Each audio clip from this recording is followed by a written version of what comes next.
but we really didn't understand exactly how big the gator was until he came out of the water the first time after we had all the hooks in him. But when he came out, I mean, it literally looked like came up and swam, and he splashed, and his tail went whoosh, and went back down and made a big splash, and we were like, Big Gator! Wow. Oh, you got her, dude. She's down. Let's go. Dude, I just shot a deer of a lifetime. Freaking smoked him. One with nature, and if you're a believer, one with God. Definitely gets your heart pumping. Boy, you are in trouble. Fall Obsession Podcast. All right, folks, welcome back to another Fall Obsession Podcast episode. I'm Sam Thrash. I'm your podcast host. Our podcast is driven by Ridge Rock Hunt Company, and we are on this week with the fine folks themselves over there, Derek and Lacey. Welcome back, guys. Happy to have y'all back on here. Man, yeah, glad to be back. Always a pleasure.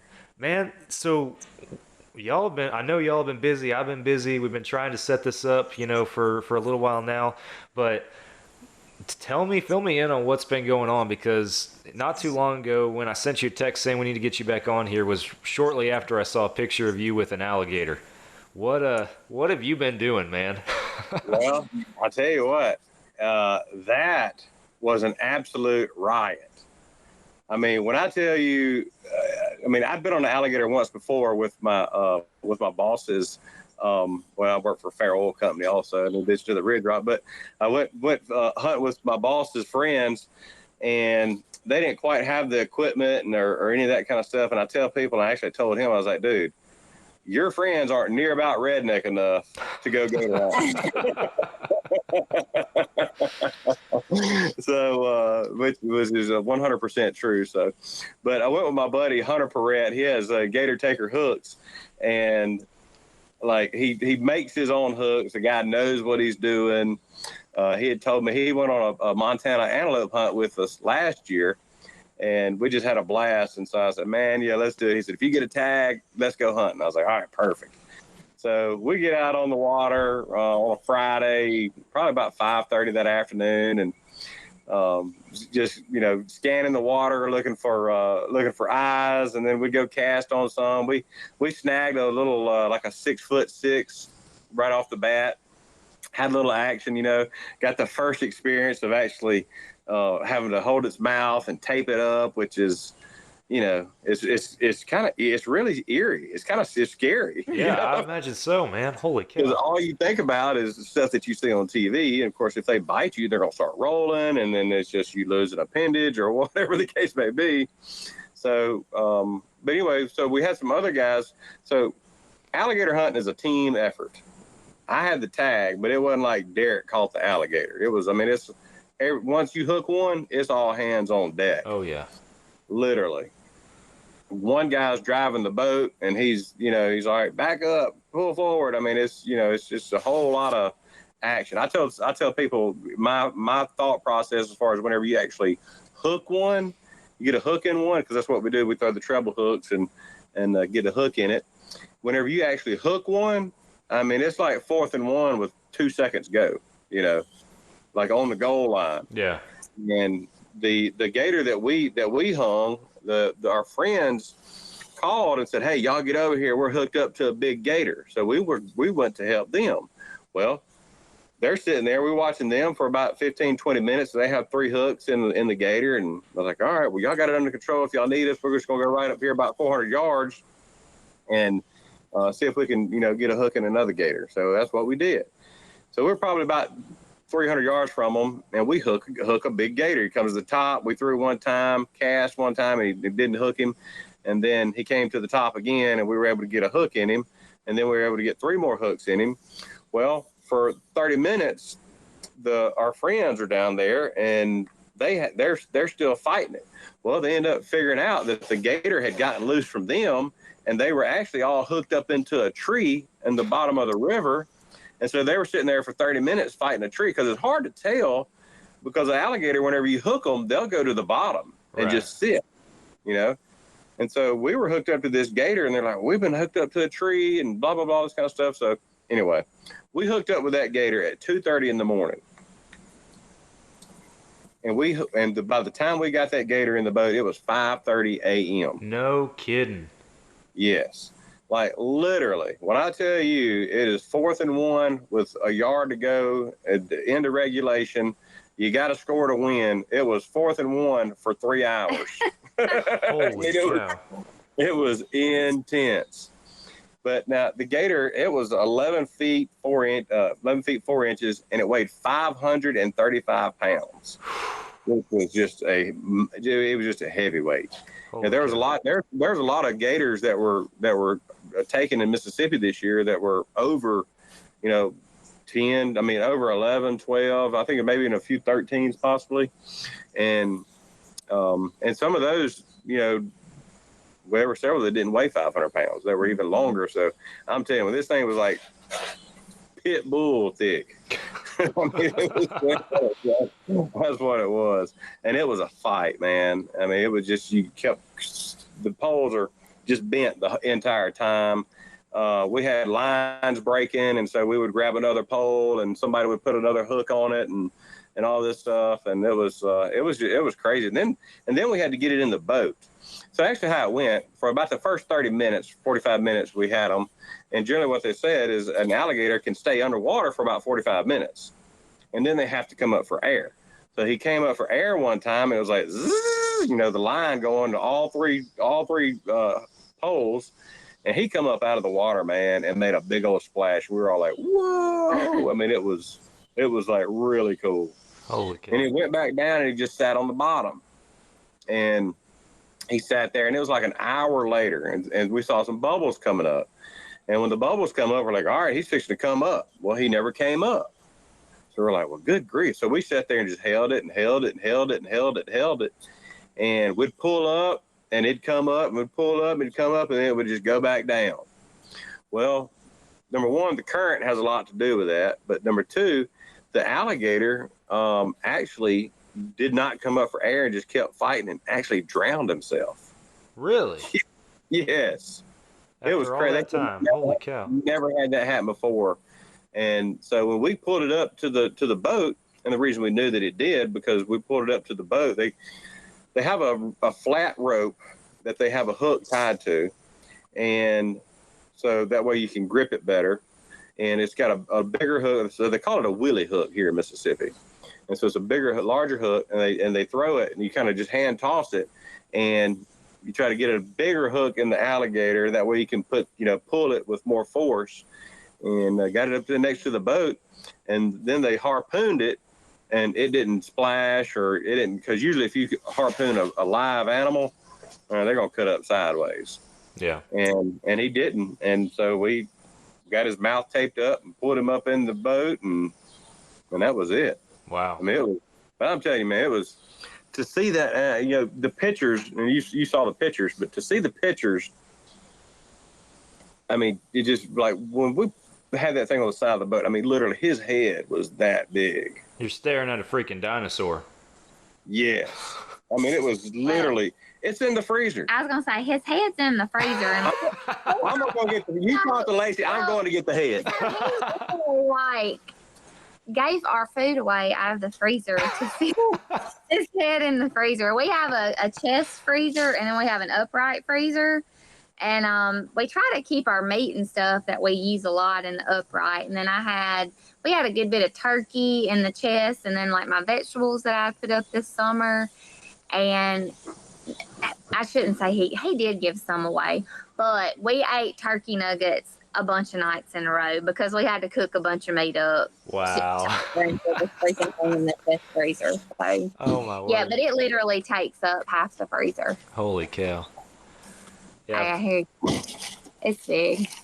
Oh boy. It's like a motorcycle. Hey, on this episode of Fall Obsession, you might be a redneck if we have had plenty of unusual appearances on our podcast. We've had pets and animals cut in. We've had a dead freaking pronghorn head freshly killed on the table in between us, but I never thought we'd have an alligator head on our podcast. leave it to the Mississippi rednecks. So if you guys are listening on one of our streaming apps, you got to go check out the podcast video on YouTube because Derek just pulled this thing out of the freezer. He's about to show us this freaking head right here. We'll have to put another bag in it. Did you look like the pictures of it? Really, like you said, dinosaur. I mean, that's exactly. It's just amazing to me. Lacey hasn't even seen this head yet. Yeah, she hadn't. Oh my gosh, it's huge. Get back, Axel. Look at that thing. Oh, it's huge. You hadn't seen it yet. Oh my gosh. Oh my word. I mean, look at Lacey. Yeah, that's right next to her. Holy cow. That thing is huge, man. Golly. Look at that. Oh my word, man. That is incredible.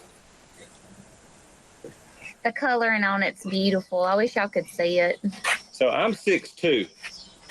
That's nasty on that side. That is from your belt to your chin, man. Holy cow. Yeah. It's heavy. Wow. That is incredible. There's a first fall obsession alligator head on the episode. Absolutely. Holy cow. Never thought we'd see that.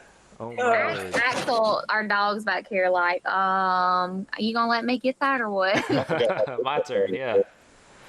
Wow. So I'm getting it mounted, and yeah, I was gonna ask what the plan is for that. I have. So I'm not getting the actual head. I'm getting the skull mount done.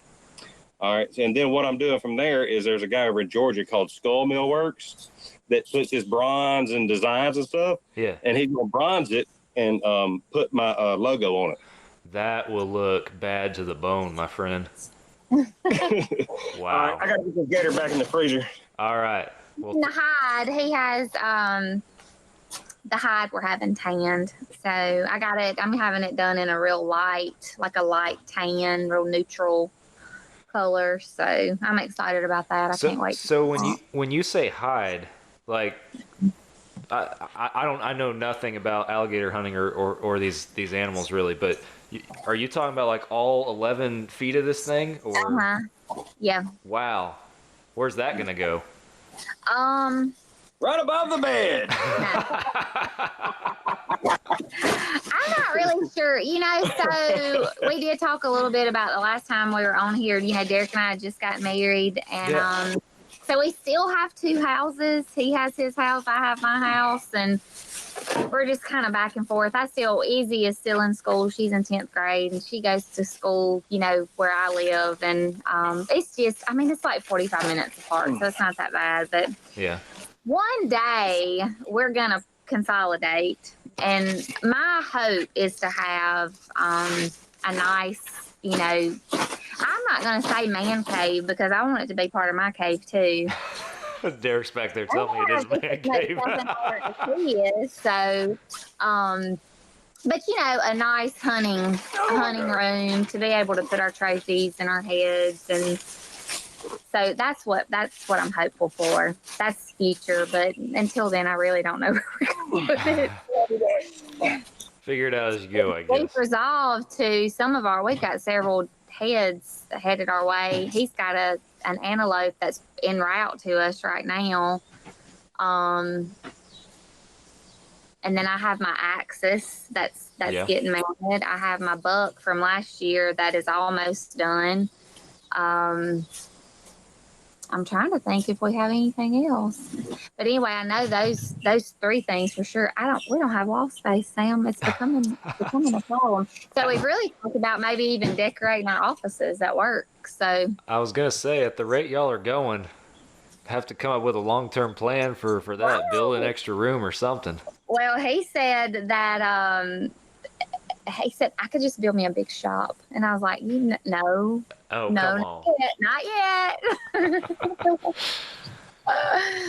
But it's fun. It's fun. And I'm not, most of my friends are like, I can't believe you have that stuff hanging in your house. I'm like, I like it. So. Oh, yeah. If it's done right, it can look really good. That's right. That's right. That was heavy. There's your workout for the day right there. Yeah. So I want to ask Lacey, because Derek's over here going dinosaur hunting. How do you feel about this? I was real anxious the entire weekend. I imagine so. Yeah, so we originally, when he drew the tag, I really had planned on being able to go with him.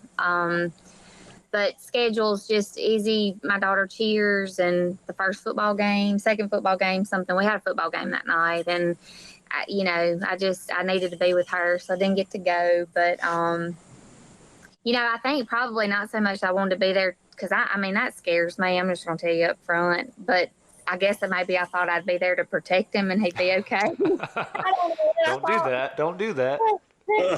But yeah, I was glad to see him come home. He got home at 10 o'clock Sunday morning, and I've never been so thankful just to see him come down the driveway, because it was nerve-wracking, especially when, because a lot of places he didn't have service, and I try to leave him alone. If he's off hunting or something, I don't stay on the phone texting. He'll check in when he can, but he told me, I was like, well, where are y'all going to be? And he's like, you got me on 360, just pull it up every once in a while. You'll be able to see where we are. That wasn't even working most of the time. So, and then when he texted me at 5:30 that morning, I guess that was Saturday morning, right? Yeah, like 6 or so. So I was awake, but still laying in the bed, and I got a message from him, and it was like, we got a big one. And I was like, how big? And he said 500 plus. And I was like, huh? Huh? Are you coming home now? Nope, I got one more gator to catch. But another thing, he was with Hunter, and he's experienced and doing what he does, and I guess that's another thing too, is just knowing that he was with somebody that was competent and knew, and I trust him not to put him in an unsafe situation. Right. So that's it. From the wife staying at home, sitting back, that's comforting. Yeah, for sure. Derek's smart. He's not going to put himself into too crazy of a situation. Yeah, I wasn't too keen on grabbing that alligator's mouth and keeping it shut. So nope. I had to get the heart pumping. Yeah, for sure. So y'all, the group, you said you caught before yours. You caught a 6-something footer. Is that right? Yeah, we caught a 6'4", I think is what it was. We actually got it in the boat. I took a picture with it, and we cut the tape off and put it back in the water. Okay. So y'all, at this point, when you're getting onto yours, you had already had this experience with this smaller gator that ended up being close to half the size. So right. At what point did y'all realize how big the size of the one that you had on the hook? Well, you can tell by the size of their head and how much they have sticking out of the water, but we really didn't understand exactly how big the gator was until he came out of the water the first time after we had all the hooks in him. But when he came out, it literally looked like what's that alligator? Not Jurassic Park. What's the alligator movie?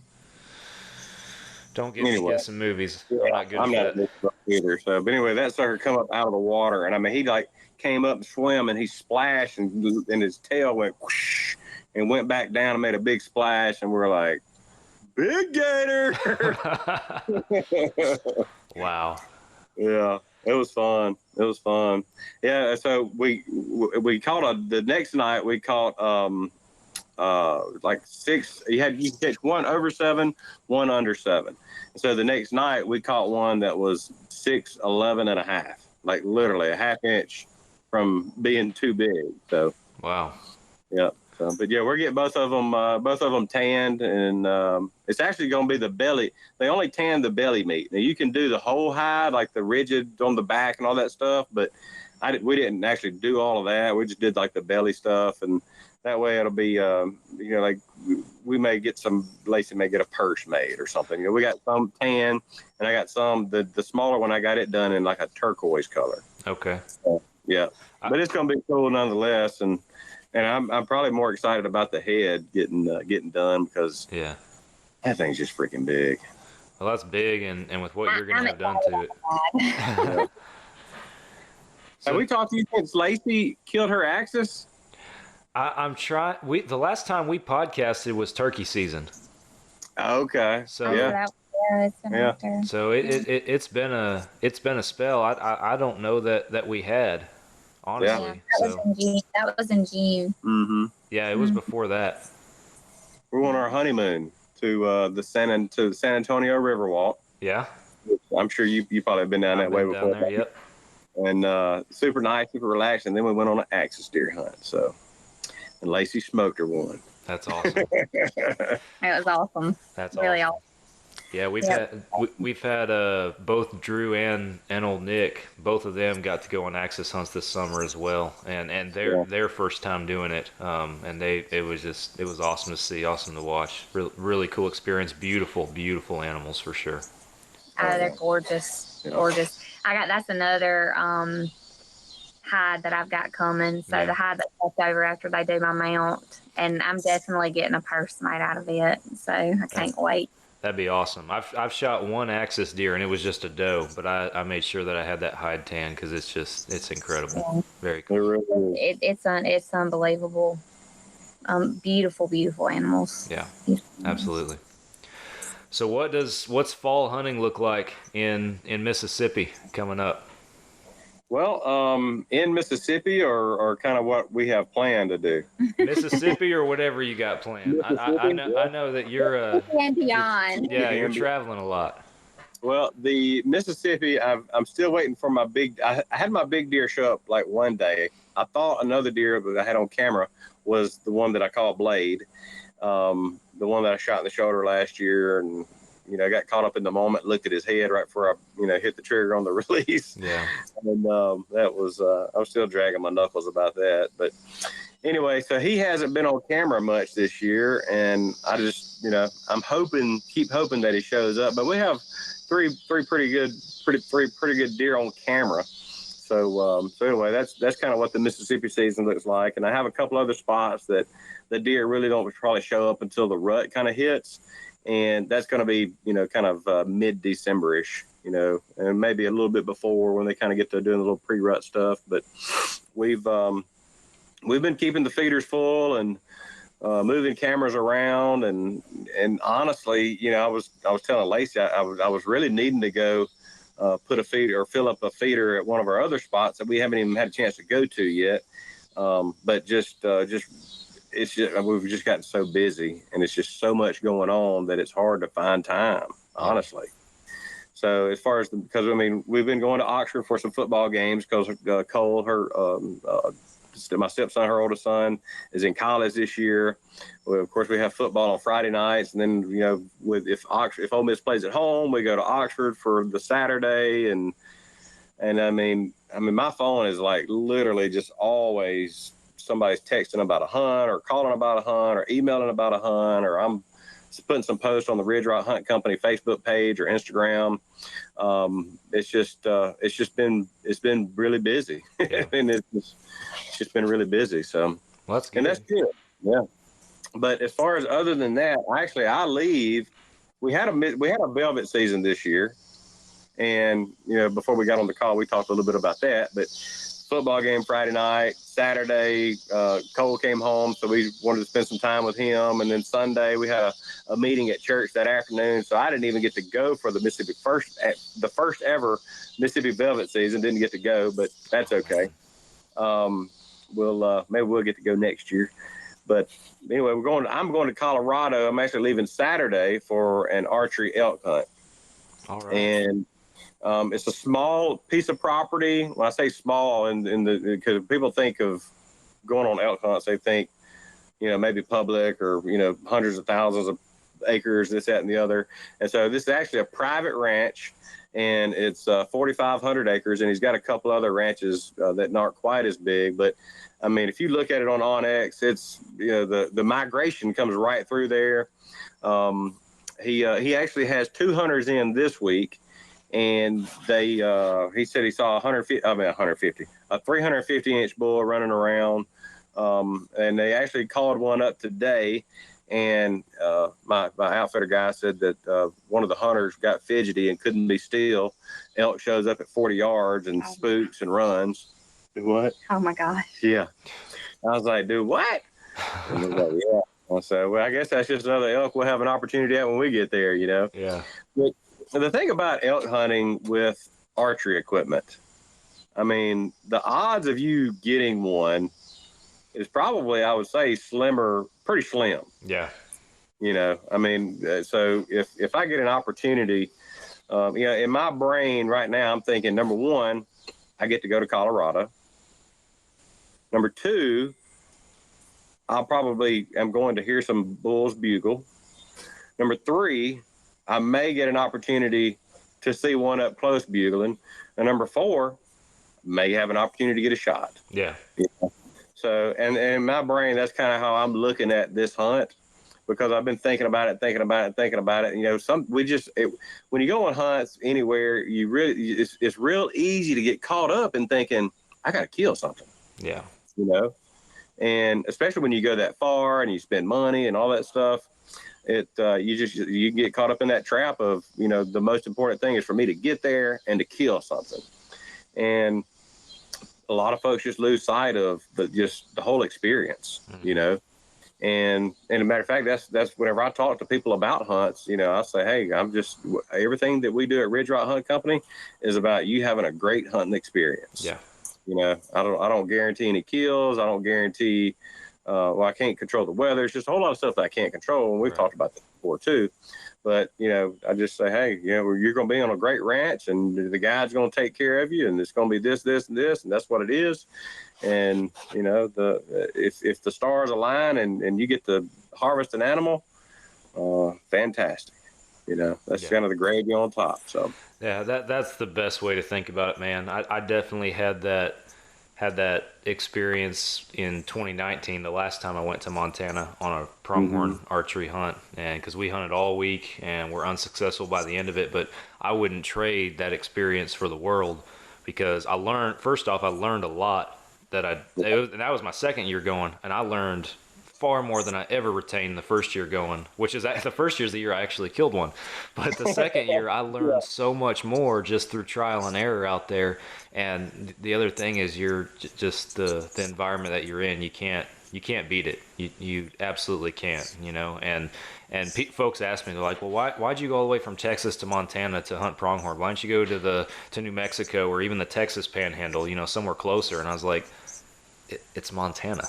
Why wouldn't I go? You know, so yeah.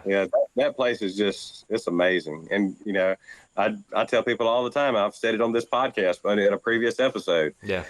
When I worked for a pharmaceutical company, I went to a lot of different places all across the world as far as trips I won and those kind of things.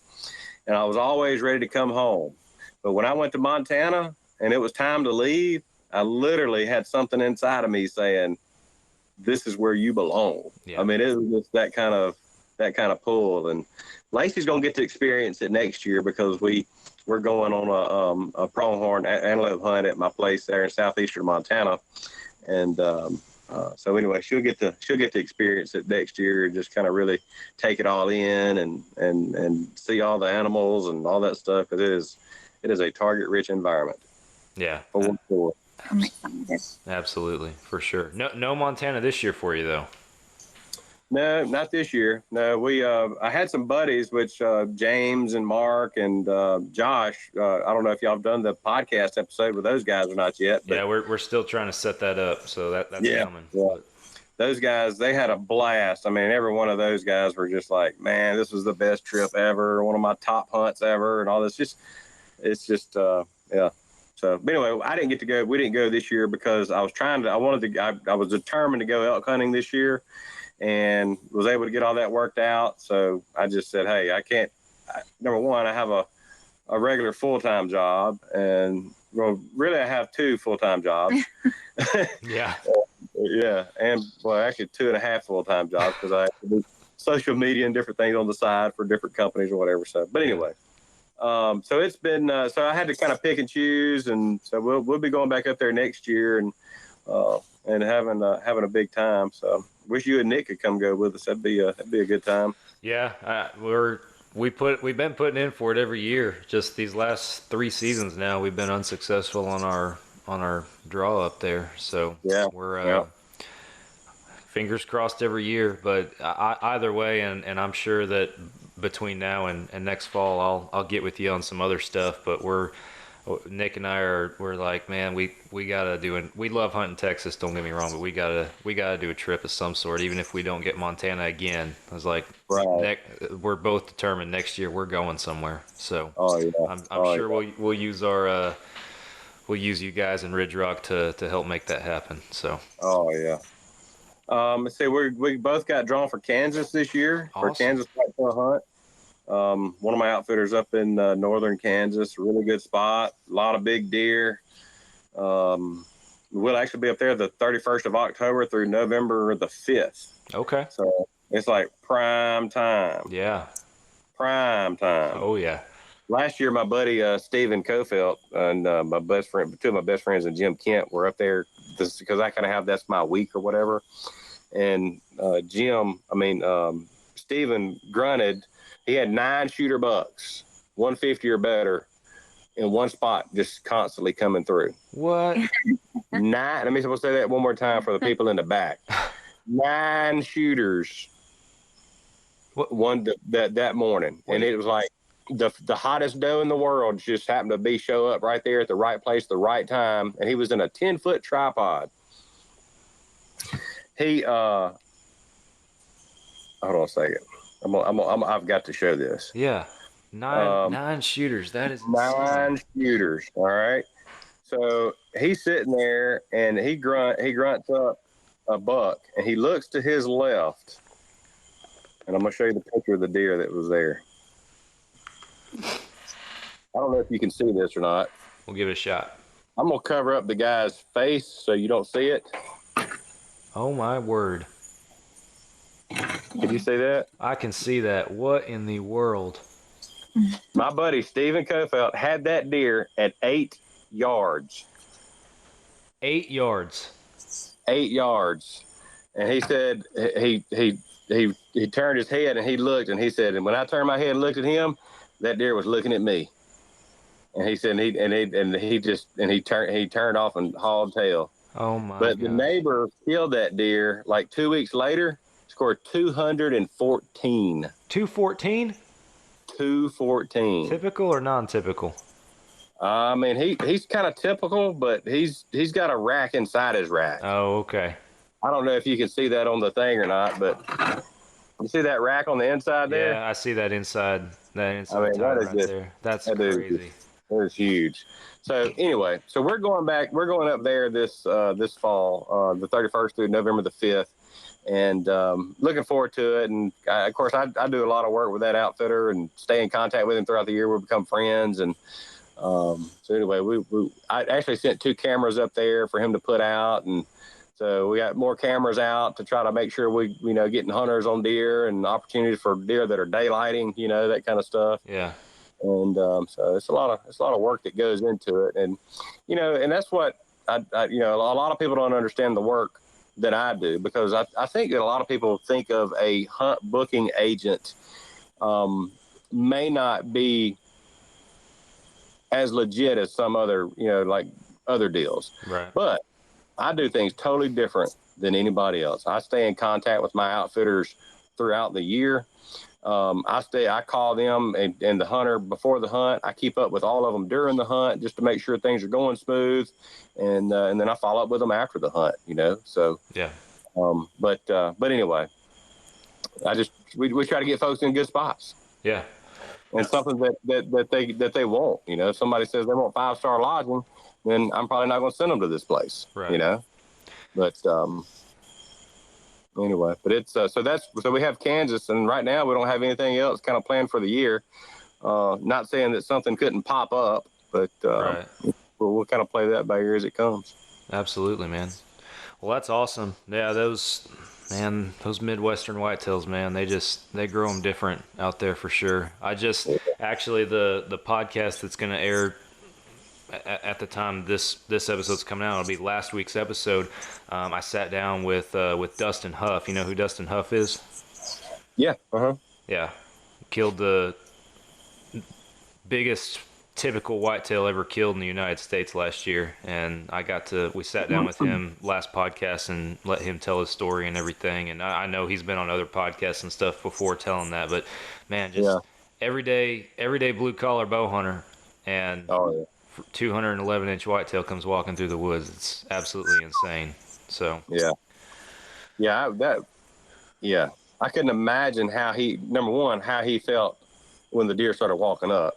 Yeah. But number two, once he released that arrow and it was a good hit, I mean, he had to have just started I would have been shaking.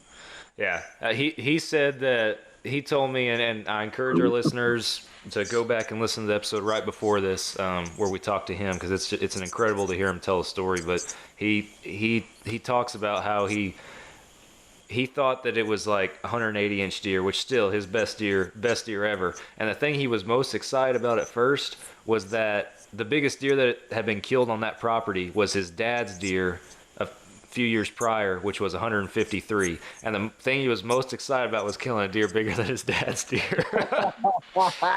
He had no idea that he just shot the new United States typical record whitetail. Wow. No idea. And I think he said he finally had a buddy that was local that had done some scoring in the past that came out, and the second he laid eyes on him, he was like, dude, you don't know what you have here.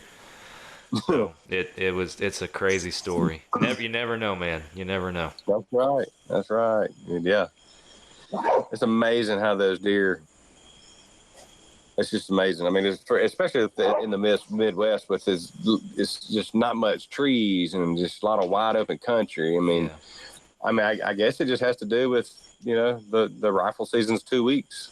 I guess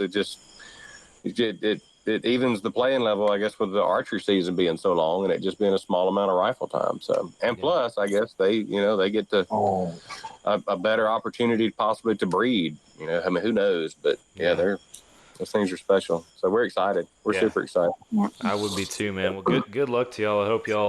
I hope y'all get a big one. You bow hunting? Yeah. Mm-hmm. All right. Dialed in, baby. Got that elite Envision. It's smoking. Badge of the bone, isn't it? Oh my gosh, dude, that thing is so smooth. I mean, I've been backing up shooting it, 80, 90 yards, and how I hit the target, I don't know. But what kind of sight do you run? I run the CBE Trek Pro. Okay. It's the new CBE sight for this year. And the cool thing about that one is that I really like is that it has 2 needles. So if I dial let's say I have an animal at 70 yards, so I have the top needle at 20, and I have my particular bottom needle is at 44 yards. So as I move it down, they both move. So if I move it down to 60, wherever my top needle is, and whatever it is on the gauge, that's how far it is. So if it's say I move it from, the 44 down to the 60, my top one that was at 20 may be at 37 now. And it's dead accurate. Okay. I like that. You kind of follow what I'm saying? Yeah. So then my top pin is at that distance, and then my bottom pin is going to be at the 60. So just a 2-pin sight? Well, actually, I prefer the 5-pin. Yeah. Here in Mississippi, most of our shots are 30 yards in, and so I just prefer to have the top pins. Yeah, but not the top pins, but the 5 pins. Right, but now you got 2 needles and 2 reference points if you come off of zeros, basically. So right. That's awesome. If you dialed it up to, like I said, to 60, and all of a sudden something spooks an animal and it comes back in there to 30 something, then you got your top pin that will be on whatever the gauge says it is. Yeah, I've fished it a bunch of times, and it's money. That's awesome. I'm also a big fan of the 5-pin. I'm still running, actually. I hadn't even changed it. I love it so much. The Engage Hybrid, which 5 pins, with the dial and the slide and everything on that, but just the one needle. So I'll have to. I don't know. I might have. It's too late now, but I might have to upgrade. So that sounds It's nice. pretty slick, man. It's pretty slick. And of course, I'm gonna shoot the old slick trick. I'm taking my SS3s with me to Colorado. That's the slick trick stainless steel construction, one piece. Yeah. Those things fly great. My bow's really tuned, so that head flies just like the field tips do, and they hit hard. I mean, they're strong, and you can resharpen them too, which is super cool. Yeah. I'm gonna take a couple of those. I'm gonna take a couple of my Slick Trick standards. That's a really good quality head, just like the original Slick Trick head. That thing is bad to the bone too. And they have a new one out that's called Torch. Yep. So I'm planning on getting that baby out and slinging some here in Mississippi at some deer too. So I like that titanium head on it. Yeah, I'll be putting some torches in my quiver this fall and trying to do a little hunting down here. So I got a tag out this year. My freezer's empty. So. But. Yep. Well, man, good to catch up with y'all. I'm glad that Ridge Rock is going good and still just punching it out, man. That's awesome to hear. I know that you guys take pride in all the stuff that y'all do out there, and it's awesome to know that there's good folk out there trying to set people up with good experiences in the outdoors. So I know I tell everybody every podcast, and if anybody's listened to recent episodes, that whatever you're looking to hunt, wherever you're looking to hunt, and whatever kind of your budget you're looking at to get with you, and you'll help figure something out, whether it's this year or saving for a future season, whatever it looks like. So appreciate what y'all do over there. Yeah. It's been fun, and of course I was doing it for 3 years before we started doing it on our own, and so just the experience of talking to people, talking to clients, dealing with outfitters, dealing with people while they're hunting, and so we just keep trying to improve, and we'll add an outfitter here, another one there. We got a really good waterfowl guy now that's like 120 reviews and 4.9 rating, so just wow. good stuff. And I know the guy, and I know people that's hunted with him and had a big time, and I've had some few posts on about that. But man, I got if anybody's listening to this podcast and is wanting to hunt a bear, you need to call me, because I got about 30 bear hunts I can send people on. Okay. I tell Lacey, like, I don't know if it's like people in the South don't really care that much about hunting bear, but actually, I have one guy that's local here that's going on a bear hunt. We have some really good stuff in Canada. Got some stuff out in North Carolina. I really like the stuff in Canada, though. And of course, you got to get the vaccine to go to Canada, and some folks are real squirrely about that. So it's whatever people want to do on that. But anyway, we work hard, we grind it out, and we respond. People can call us, get me on the phone, they can text. I think that's the main thing that probably sets us apart from most is, number one, the personal service that we get. And from there, we just try to make sure the experience is a good experience, from the contract being sent to Lacey sending an invoice to signing it, emailing the contract back and receiving payment, and communication from there to, the outfitters copied on all the emails. And so it's just, we just try to keep everybody communicated up, if that makes sense. Yeah. And it makes a difference, man. I think people appreciate that, and they know that we're trying to help them. And I think, some people are, anytime they go on a new hunt, are still going to be a little on edge about, what's this hunt really going to be like. And it's super cool to me for people to call and be like, dude, this trip was awesome. I think I really appreciate you setting us up with this and this, that, and the other. So, yeah. And that's honestly the most gratifying portion of all that we do, is when I get that picture in a text said, I just smoked one, or whatever the case may be. And I mean, that just really, really fires me up and gets us, keeps us going. Yeah. Keeps us going. So that's awesome. and it's busy, you know. I will tell people, you know, a lot of folks want to text and or email about a hunt, and we can, you know, give you information that way. But you know, a lot of times it's just better just to get on the phone, so you know we can talk through kind of what your plan, what your goal is. Yeah. And once we can identify what animal, what location, all of those things, then we can start putting together. Okay, well, here are the budget. You know, here are the options that we have that your goal of what you're trying to achieve on your hunt. Yeah.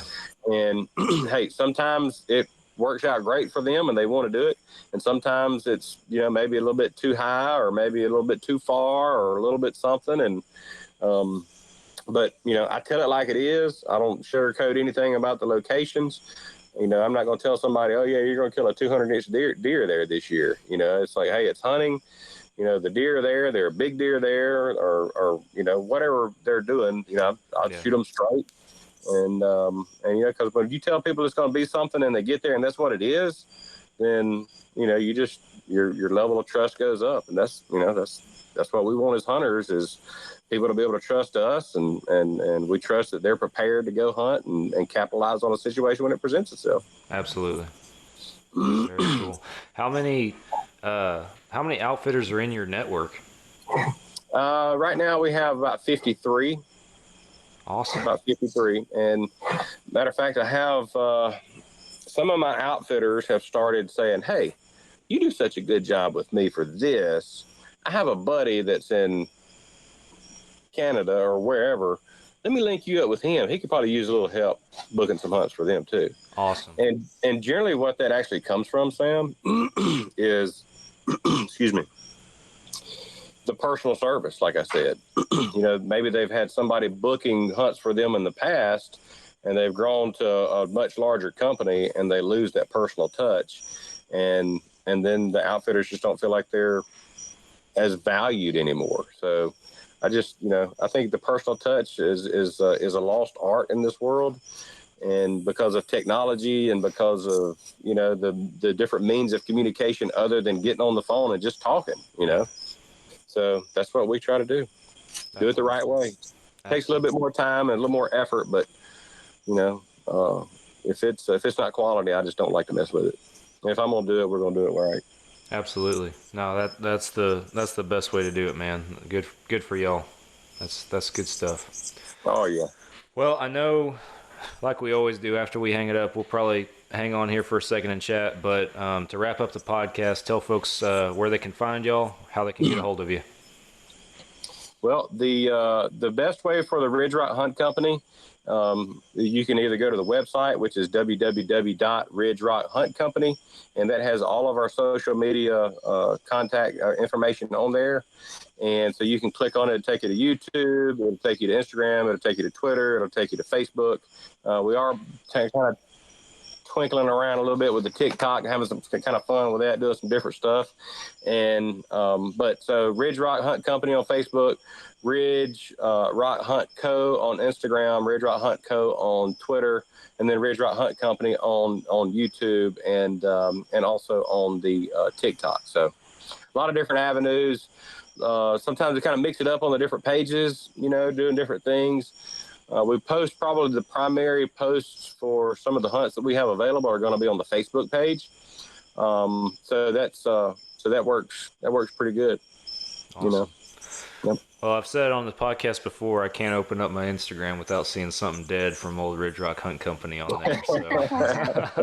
Yeah. We like to be successful, man. I'm proud of you guys for the success y'all are having, and just thankful to have the relationship, and look forward to, you know, a time where we can get together and actually maybe go make something bleed. It's coming, man. I know it is. At some point, we're all gonna be in a deer camp or some sort of camp together, and gonna go shoot something. I know it. So yeah, I'll let Lacey show y'all how to shoot. Yeah, I need all the help I can get. So Stone Cold Killer over there. So, well, guys, thank y'all again. Always a good time to get on here and podcast with y'all. And I'm sure as the season opens up and and transpires here, especially after that Kansas trip. You know, at some point, whether it's mid-season or after season, we'll be back on here with y'all. So always good to catch up. But Absolutely. for our listeners, thank y'all for listening. If you are new to Fall Obsession Podcast, hit that follow and subscribe button, whatever podcast platform you're listening on. We're on all major podcast platforms. We also are now, you guys can stream us, not just on YouTube, but also on Carbon TV, as well as some of our video series as well. So go check us out on there. FallObsession.com is our website. That's where you can go to learn more about us and all the media production stuff that we do at Fall Obsession. And I normally say at this point that Ridge Rock Hunt Company is the partner, and give a little spiel on that, but can't beat the man himself giving it just now. So appreciate y'all again. Thanks for coming on. Man, yeah. Thanks, Sam. Thanks, Sam. All right, guys. Thank y'all for listening. We're back again next week, as always, with another Fall Obsession Podcast episode, and we will catch you then.